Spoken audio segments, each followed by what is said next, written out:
to its universal laws, nor does anything happen which does not agree with those laws or does not follow from them. For whatever happens, happens by God's will and eternal decree. That is, as we have now shown, whatever happens, happens according to laws and rules which involve eternal necessity and truth. Since the laws of nature are decrees of God, anything contrary to the laws of nature are contrary to the decrees of God, which is absurd. And in this way, belief in miracles leads not to piety, but to atheism. And this is the next quote. Therefore, if something were to happen in nature which did not follow from its laws, that would necessarily be incompatible with the order which God has established to eternity in nature through the laws of nature. And so that would be contrary to nature and its laws, and hence belief in it would make us doubt everything and would lead to atheism. This is really remarkable, taking basically the Cartesian conception of the laws of nature and showing that, and using that to argue that miracles are, which is understood as violations of the laws of nature, must therefore be impossible. And for this reason, Spinoza says that, quote, we know God and God's will better as we know natural things better and understand more clearly how they depend on their first cause and how they operate according to the eternal laws of nature. This resonates, I think, with what Stephen was talking about earlier in Maimonides, that true wisdom and virtue is to know the laws of nature. And this, I think, is partly why it is one of Einstein's favorite quotes from Spinoza. To know God is just to know the laws of nature. Now, in the TTP, Spinoza only gives one example of such a law of nature, something that corresponds closely to the third law in Descartes' principles. And this is the next quotation, that all bodies, when they strike against other lesser bodies, lose as much of their motion as they communicate to the other bodies, is a universal law of all bodies, which follows from a necessity of nature. Now, this law does sort of suggest that Spinoza may have held a conservation law, though I should also point out that Spinoza nowhere articulates a general conservation principle. But it certainly does seem as if in body-body collisions, some quantity is maintained as constant. But Spinoza gives no argument for this law in the TTP, and it doesn't appear in the Ethics. Now, in what does he think it's grounded? And that is, what does Spinoza mean when he says that this law and other laws of nature are grounded in divine decrees? And so this gets back to the question of how is it that we're to understand these apparently Leibnizian conceptions of divine order. Well, in the TTP, Spinoza seems to talk with the Cartesians or even with the Leibnizians, though at the moment that he was writing this, not even the Leibnizians were actually talking in this way, but talking as the Leibnizians would later talk. And holds that the world is structured by laws of nature that are grounded in God, indeed grounded in God's decrees. But I think we have every reason to be very cautious about taking him literally. One of the strategies of the TTP is to offer Procrustean definitions of commonly used concepts, definitions that radically alter the normally understood meanings of the terms and allow Spinoza to speak with the vulgar while thinking with the learned. We know that Spinoza did not believe in a God who makes decrees, and so it must be the case that when he says that, quote, the universal laws of nature are nothing but decrees of God, or that they follow from the nature of God, he can't mean that in the way in which others normally do, and I think he doesn't. When he calls the universal laws of nature the decrees of God, that's not intended to explain the laws of nature, as it does when, say, Leibniz says something similar, but to explain away the decrees of God. What we usually call, I think this is how to understand it, what we usually call the decrees of God are just the laws of nature. And the laws of nature are themselves, for Spinoza, just eternal truths. In the TTP he writes, the word law taken without qualification means that according to which each individual, or all or some members of the same species, act in one and the same certain and determinate manner. This depends either on a necessity of nature or on a decision of men. A law which depends on a necessity of nature is one which follows necessarily from the very nature or definition of a thing. And the position here seems to be very similar to the position in Hobbes. The ultimate laws are just truths grounded in the notions, in notions like body and motion. They are, in the Hobbesian sense, geometrical truths.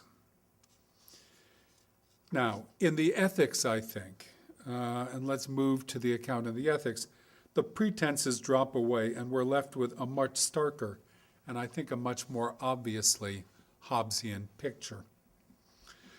The physics of the ethics is found in a short digression that follows Ethics Part 2, Proposition 13 Scholium, what's often called the short physical treatise. And the context is this. Spinoza's just proved that the mind is the idea of the body, but this seems to entail that every body has a mind. If so, how is the human mind different from any other mind associated with a body? And Spinoza wants to address the question by showing what is different about the human body, and in order to do that, he needs to know about bodies in general and their physics. Hence, a brief digression, the short physical treatise that's inserted after Proposition 13 Scholium. Now, the short physical treatise is a series of axioms, lemmas, and a new definition, that of an individual. The short physical treatise is structured in two parts, articulated by that definition, the definition of an individual. After two axioms, there's a series of three lemmas about simple bodies, coherent bodies that are not made up out of smaller bodies.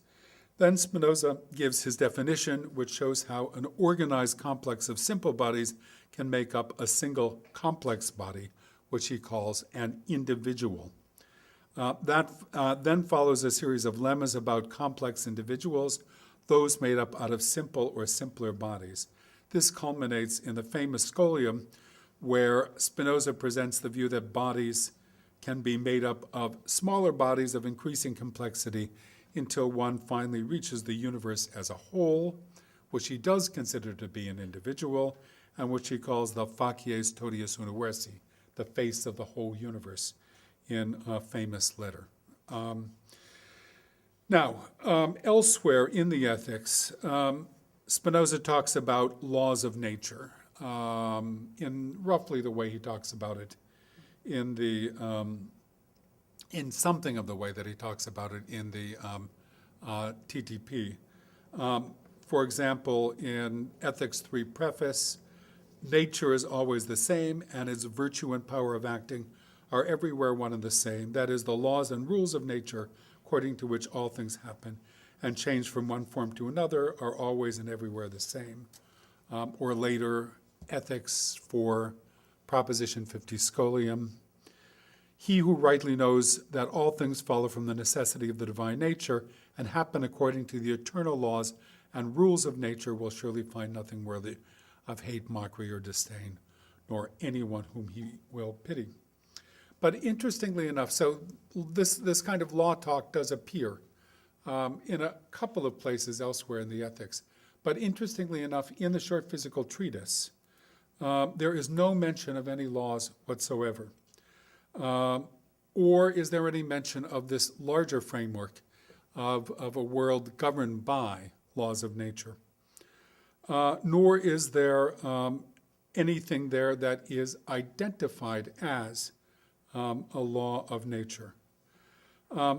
However, Descartes' first law, that a body in motion continues in motion unless it's caused to stop by another body, is clearly articulated.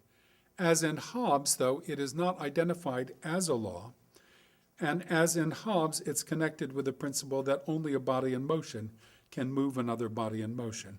This latter is given as lemma 3 on your sheet. A body which moves or is at rest must be determined to motion or rest by another body, which has also been determined to motion or rest by another, and that again by another, and so on to infinity.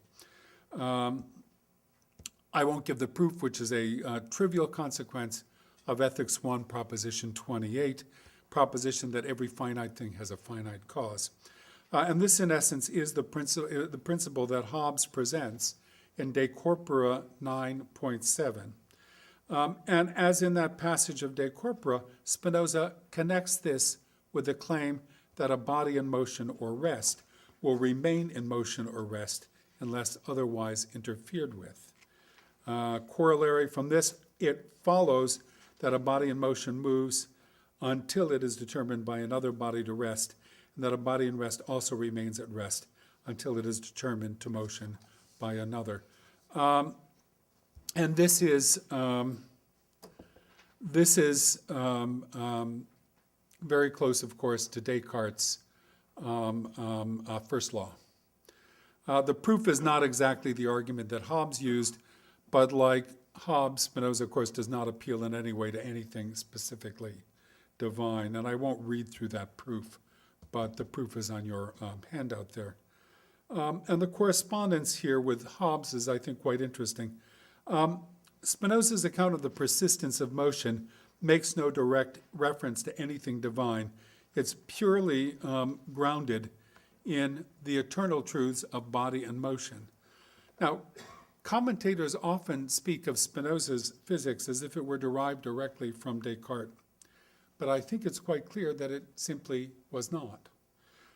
That he knew Descartes' physics and knew it well is beyond question. He wrote a very important commentary on it in which he talks about the derivation of the laws of nature from God. You know, he knows that they're called laws of nature, and he knows that Descartes derived them from God. But he rejected that entire approach in grounding his own physics. Like Hobbes, Spinoza denied the transcendent God who supports Descartes' conception of natural order. And so when formulating his conception of the physical world, he turned, I think, to Hobbes as his model. But even so, I think we have something intermediate between the Cartesian and the Hobbesian models in Spinoza's conception of the order of nature. Like the Cartesians, indeed like the Leibnizians, Spinoza often talks about a world governed by laws of nature grounded in God. But when we consider the details, we find that what Spinoza has in mind is something much closer to the Hobbesian world, constrained by eternal truths that are grounded in the natures of body and motion. Though he may recognize a God, it does no more for Spinoza's world than it does for the more austere world of Hobbes. Thank you for your attention.